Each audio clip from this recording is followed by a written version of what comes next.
Section 1. You will hear a conversation between a student and a woman. First, you have some time to look at questions 1 to 10.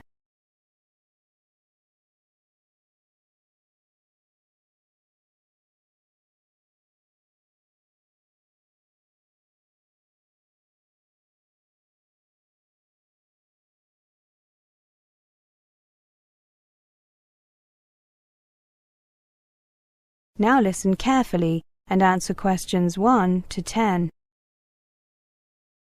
Good afternoon. I'm considering applying to your university and would like to ask you some questions. Of course, take a seat. Which course are you thinking of applying for? Southeast Asian Studies. I see. Do you have a copy of the university prospectus? Yes, I do. I downloaded it. So, you know that it's a 4-year course, including 1 year living and working in the region? Yes, the A-level entrance requirement is BCC, right? Yes, but on average our students have 3 Bs. Are there any restrictions on the subjects that I take at A-level? No, but we find that students studying politics, economics, history, geography or languages tend to find their first year easier. A background in at least 2 or 3 of those subjects is advantageous. I see. I'm not studying politics or languages, but I am taking the other 3 at A-level. Are languages an important part of the course? You see, I'm not very good at them. Languages are not a compulsory part of the course. They're optional each year. However, because students spend a year abroad, we strongly recommend that students take one for at least a year beforehand. However, there is a language lab that students are free to use during the day, regardless of the subjects they're taking. Which languages are offered? We have 5 on offer: Vietnamese, Burmese, Thai, Indonesian and Tagalog.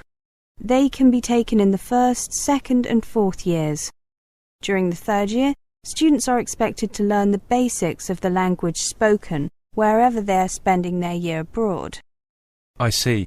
Can I spend my year abroad in any country in the region I choose? Yes, as long as you can satisfy your tutors that it will benefit your studies.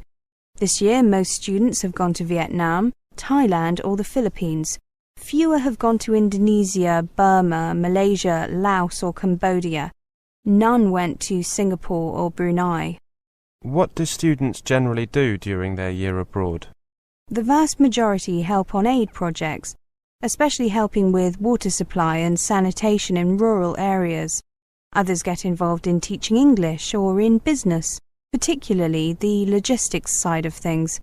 A small minority get jobs translating or checking translations. That's quite well paid, but your language skills have to be up to scratch. Good. I was attracted by the idea of teaching English or doing aid work. Very often it's possible to do both. That way you can also develop a wider range of skills. Thank you for your help. Can I just check the optional courses for Year 1? The only choice in Year 1 is a language or a project where the student creates a portfolio of background information on the countries of the region. Actually, many students do both, since they find the project contributes to their general understanding of the region, and the languages are obviously useful in preparation for going abroad. However, students are only assessed on either the language or the project, and are free to choose which one. Got it. And could you tell me about the scholarships that are available from the department? It says in the prospectus that there are some in addition to the ones offered by the university. Sure. Actually, I've printed out a list. Here you are. Nothing is available for first-year students, but thereafter scholarships are awarded for high overall grades and also for linguistic skills. There is a smaller discretionary award for non-academic contributions. Well, thank you very much for your help. That is the end of Section 1. You now have half a minute to check your answers.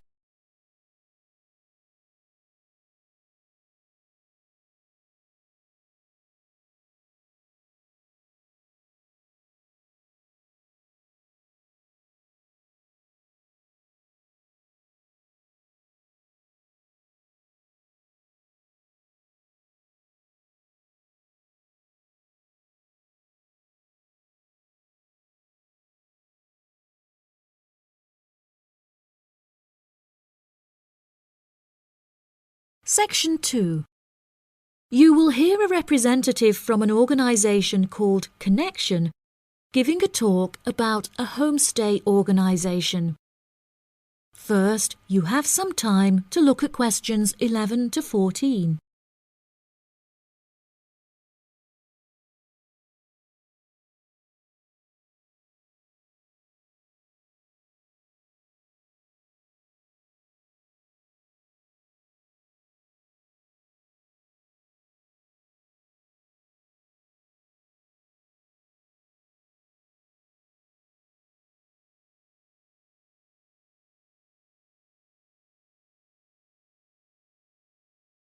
Now listen carefully and answer questions 11 to 14.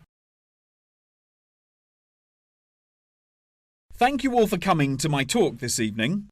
It's nice to see so many people in the audience. For those of you who don't know very much about Connection, let me start by giving you some background information about it. Connection is a British organisation that facilitates homestays all over the globe. This organisation prides itself on matching tens of thousands of host families with guests every single year, allowing travellers to discover a country's culture in a way like no other. Homestays are ideal for both travellers and homeowners, enabling intercultural exchanges and the development of lifelong friendships while providing travellers with often discounted accommodation costs and host families with a steady income from the comfort of their own homes. The homestay experience is particularly popular with university exchange students looking for a more genuine insight into their country of choice and an unrivaled opportunity to develop their language skills. The homestay experience is truly unique and once in a lifetime, and one that you will likely remember for the rest of your lives. It is important to note, however, that some people will find it difficult to adapt to the new country, with many enduring what is known as culture shock. Connection's advice for those suffering from culture shock is to go out and make as many friends as possible, no matter how difficult you may find it. Friends are guaranteed to help you feel more integrated as part of the local society and show you some great places to hang out. At first, it might seem extremely challenging to overcome the language barrier between you and your host family. However, you will find that you quickly overcome this and develop a very close and almost familial relationship. Many of our travellers have suggested that they have found discussing their hobbies and other interests with their host families is the best way to overcome any barriers, since you are more likely to find something you share in common. For example, you might find that you are both passionate about football and end up playing in the local field every week. One of our guests undertaking a homestay in a rural area of the UK told us that she and her host now take a Tai Chi class together upon a hilltop at sunrise, calling the experience absolutely breathtaking. After the first few weeks, you will find your understanding of the people around you and their culture deepens by leaps and bounds, and you will soon become one of the locals. Our hosts in over 140 countries turn a location into a culture, time into experience, and strangers into friends. Before you hear the rest of the talk, you have some time to look at questions 15 to 20.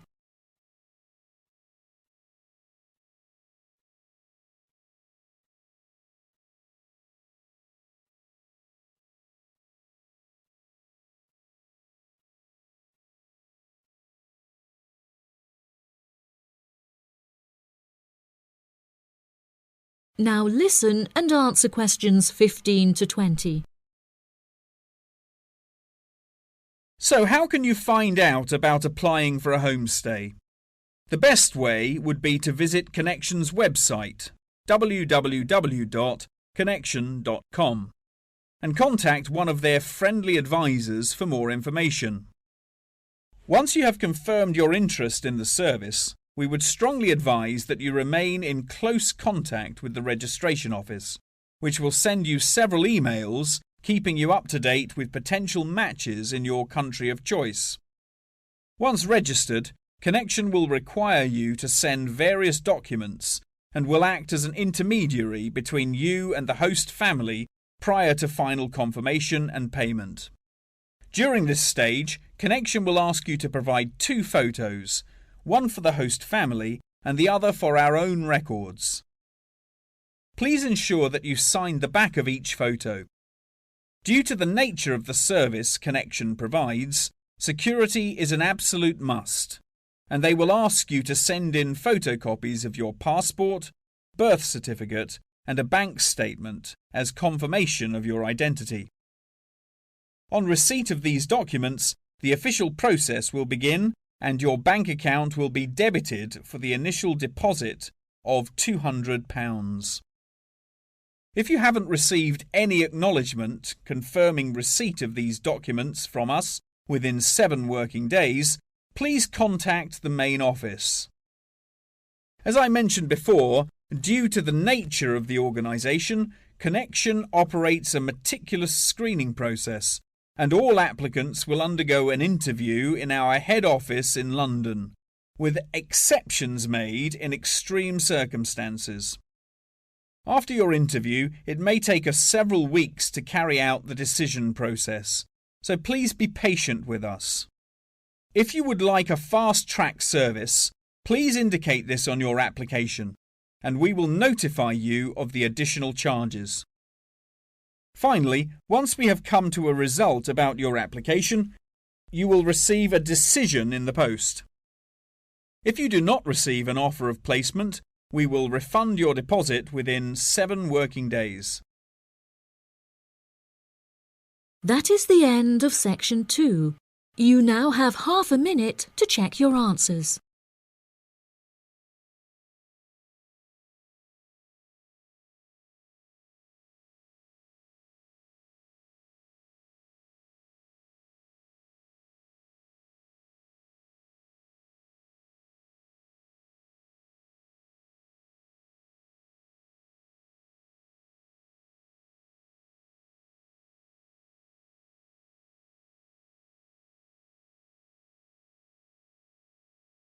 Now turn to Section 3. Section 3. You will hear a conversation. First, you have some time to look at questions 21 to 30.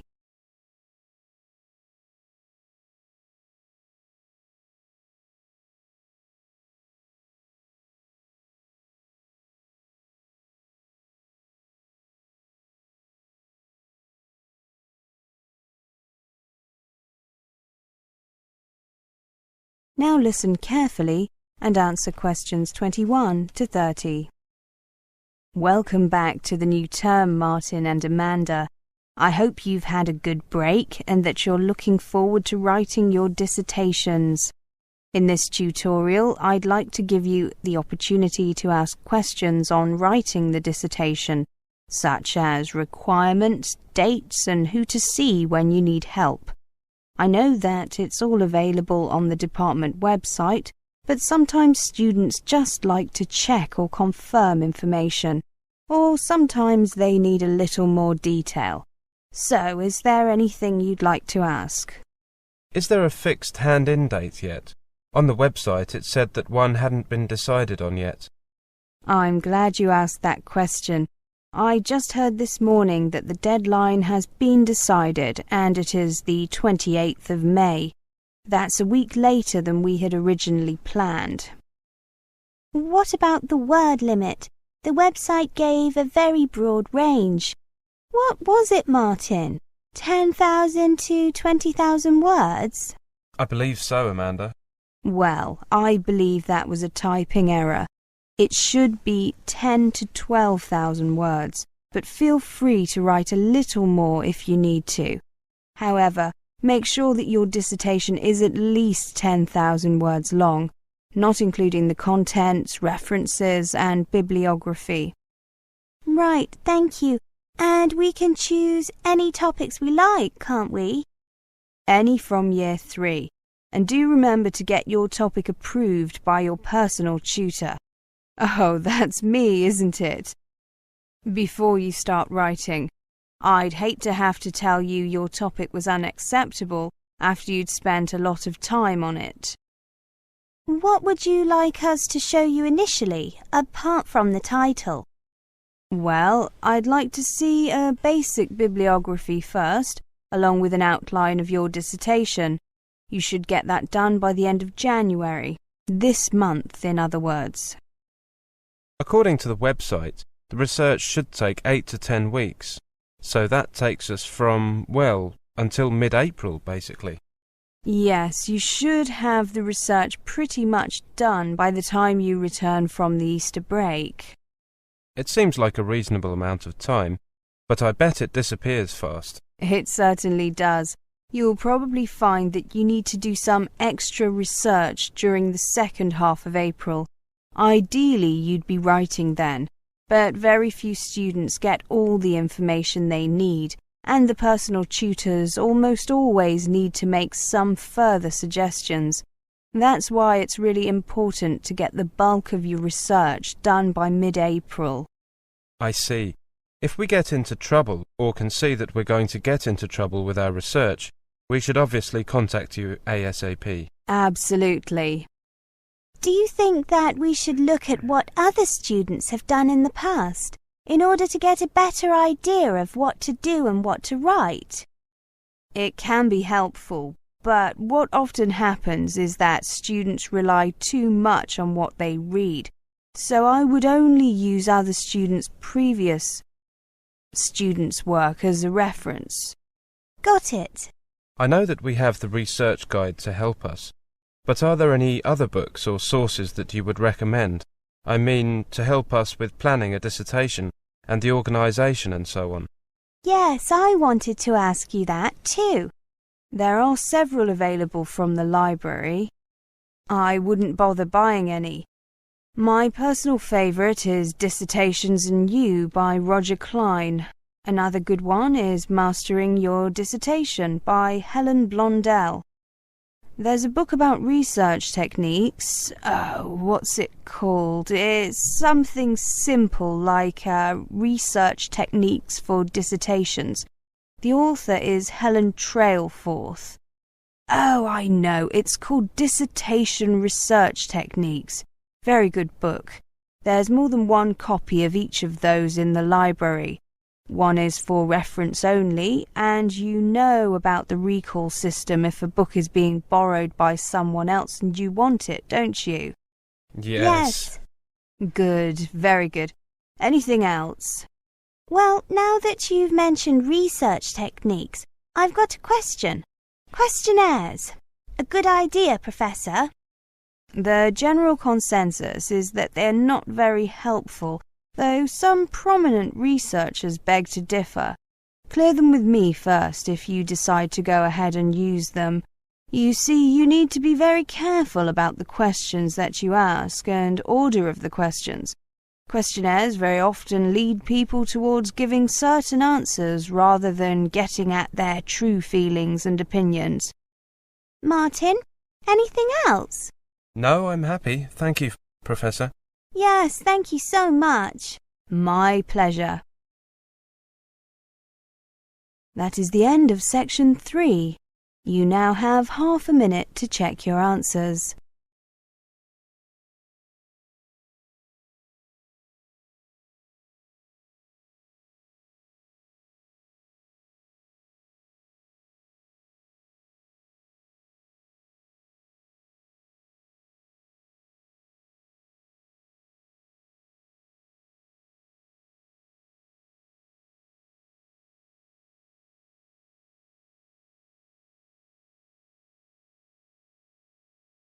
Now turn to section 4.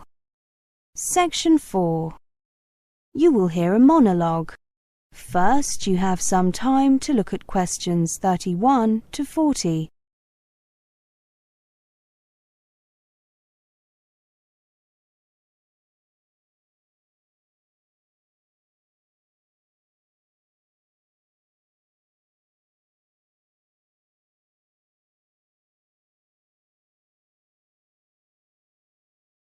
Now listen carefully and answer questions 31 to 40. Have you ever wondered where your recyclables end up after they get picked up from the curb? After you've left them at a recycling drop-off centre, or when your hauler has come to empty your recycling dumpster? Well, this presentation will tell you. The story begins when a resident places their materials out for recycling in a special bin, brings their recyclables to one of the recycling drop-off centres, or when a business puts their used materials in their recycling dumpster. It is very important that residents and employees properly prepare their recyclables for collection.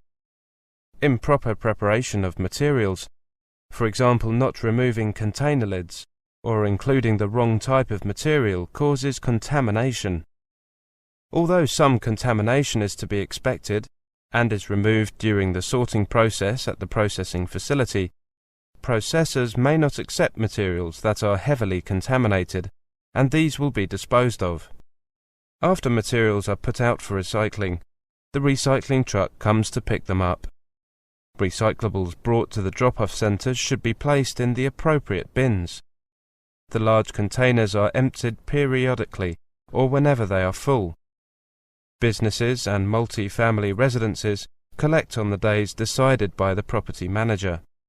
The trucks that collect recyclables from the curb and drop-off centres then drive the materials to a material recovery facility, or MRF. When the trucks arrive at the MRF, they are first weighed at the station to determine the weight of materials delivered to the facility. Next, the trucks proceed to the tipping floor, where they dump their materials.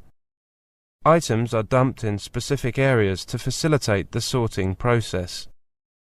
After the different materials are dumped on the tipping floor at the MRF, they are fed onto different conveyor belts according to the type of material. The materials then proceed up the different conveyor belts and are subject to both manual and automatic sorting. Individuals manually remove any large objects such as a lawn chair or garbage can, along with any contaminants. After the initial manual sort, the materials pass by a magnet that captures the metal cans, and then through an air sorter to separate the remaining materials. Once the materials are sorted, they are compressed into bales that are shipped to processors, who will then use these materials to create new products. Plastics can be recycled into items such as clothing, lumber, park benches and playground equipment. Metal and glass containers are often recycled into new containers, and paper is recycled into new paper products, such as copy paper, toilet paper, napkins and newspaper. Remember to close the recycling loop. Buy recycled both at home and at work, as this is the only way that recycling truly succeeds. Find out more about buying recycled products. Remember, if you're not buying recycled, you're not really recycling. So, how are we doing? Let's take a brief look at our recycling rate information. All municipalities are required to maintain a minimum recycling rate of 25% of the total municipal solid waste generated annually. We are required to annually report on recycling activities and file a report with the Department of Environmental Quality, or DEQ. These reports are due to the DEQ on April 30th of each year for the preceding calendar year. Based on information received to date, last year we reported a recycling rate of 33.9%, 2.8% higher than the previous year. Paper recycling was up 36%, as was the recycling of bottles and cans. Our target is a recycling rate of over 50% by 2014. That is the end of section 4. You now have half a minute to check your answers.